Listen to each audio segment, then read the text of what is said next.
So, what is your professional background? Yeah, my professional background is really just on-the-job training. My family was in the restaurant business, so I sort of started out at the lowest levels, worked my way up, went off into the service. I was in the Marine Corps for a couple of years, came back, was put into a management program, and then went into the field to operate a restaurant. Then operated 2 and then 3, and then got involved in some of the ownership. Took about 3 years off from that, finished my degree, but my intention was really not to go back into the restaurant business. My intention was to get a degree in communication and go into broadcast communication. That's what I originally planned to do until I realized it didn't pay anything. And you could make a lot more in your own business. So I went back into the restaurant business, and which was the family business. By that time, my father, who was the majority shareholder, wanted to retire. So then he sort of put me into his own self-created entrepreneurial program to kind of just learn what it meant to own the business. And then he retired and sold it to me. And then I expanded and contracted over the years. Now it's smaller. I'm kind of semi-retired. So it's we used to have 8. Now we just have 3 that operate. But we've had as many as 14 in the past, and it involves everything from, it's a franchise, Western Sizzlin Steakhouse franchise, so they provide some assistance, but usually you're kind of on your own to do your site location and contractors and the building design, equipment layout, so all the things that you would need to actually start a restaurant freestanding from ground up. And then of course there's staffing and marketing and the whole operations. And of course I'm not really an accountant, but you always have to have an accounting department or outsource those kinds of things. Now we outsource our accounting, our payroll is all done, but way back in the day we did all of those things in-house. So what do you do, what kind of things do you look for when you're like promoting your business? What kind of things do you do? Well, of course, I think the important thing is to figure out what kind of customers you're serving.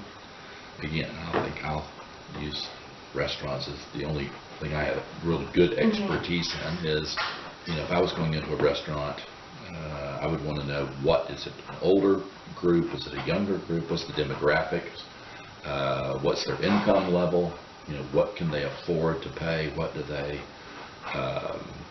because getting to know their age and getting to know their taste and getting to know their kind of life patterns and getting to know what they can afford is location by location what you have to know. That's how you sort of market. So for example, most of our restaurants were at the time, were in smaller southern towns. I can remember in the early days of Western Sizzlin, it was many years, and it started in Augusta, Georgia, but it was many years before the first Western Sizzlin ever was built in Atlanta. And you say, really? Because nobody really wanted to tackle the big city, the heavy competition, the heavy traffic patterns, the very expensive land. So you went to places like Macon, Georgia, or you went to places like Albany, Georgia, or Thomasville, Georgia. You went to small towns. You didn't want to go too small, and some people made that mistake, but you went to smaller towns. So Tallahassee, where we are here, was a great sized town back in the 60s and 70s as far as that. And even to the day, would still, if you had a good, this is still a booming place for a new restaurant. It's just kind of the right size. Property is not too expensive. So, that's an important thing. But again, Tallahassee's check average, and now you can do research on that. You had to do a lot of guessing back in my day, but now you can research those kinds of things. That would be quite different than 30 miles up the road at a place like Thomasville, Georgia. So what any other advice you would have for someone trying to start up a business?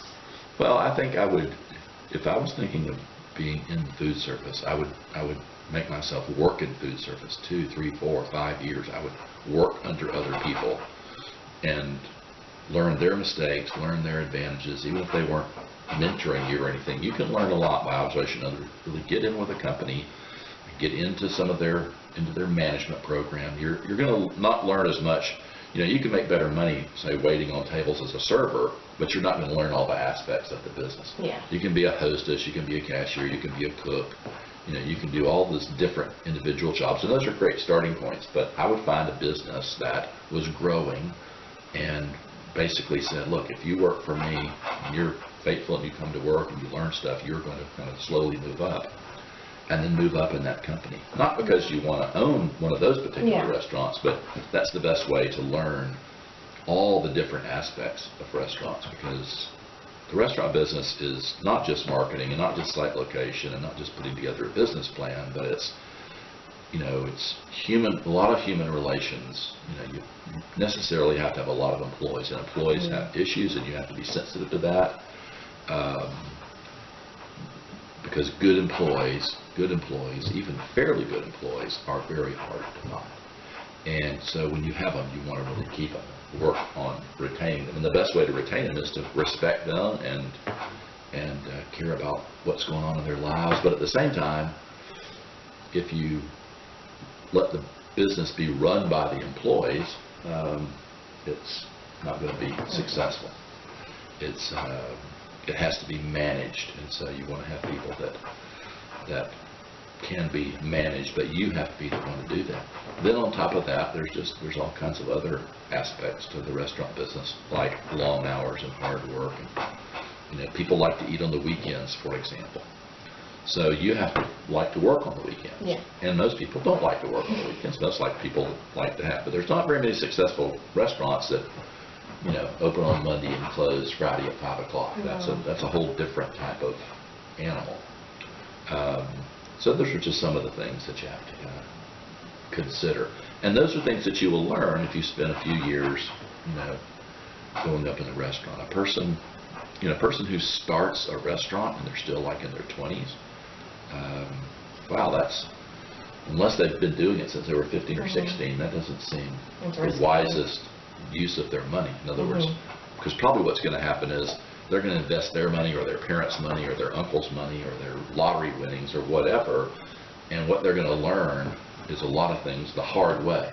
Yeah. They're going to be on the backside going, wow, I wish I had that $100,000 back because this is what I would have done, but they've tried and failed, and they get discouraged. Yeah. And so if you work for somebody else, let them take the risk, because there's a lot of risk to it, until you feel like, wow, I think I've got my idea. I think I've got an idea, or I've got an idea for location, or I've got an idea for a neat idea.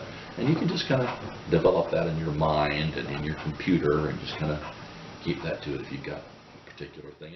You learn probably more by failing than you do by succeeding. So it's better to kind of get that from somebody else. So seek wise counsel, seek advice, seek experience. People that have done it. Yeah, that's a good idea. All right. Thank you. Hope that helped.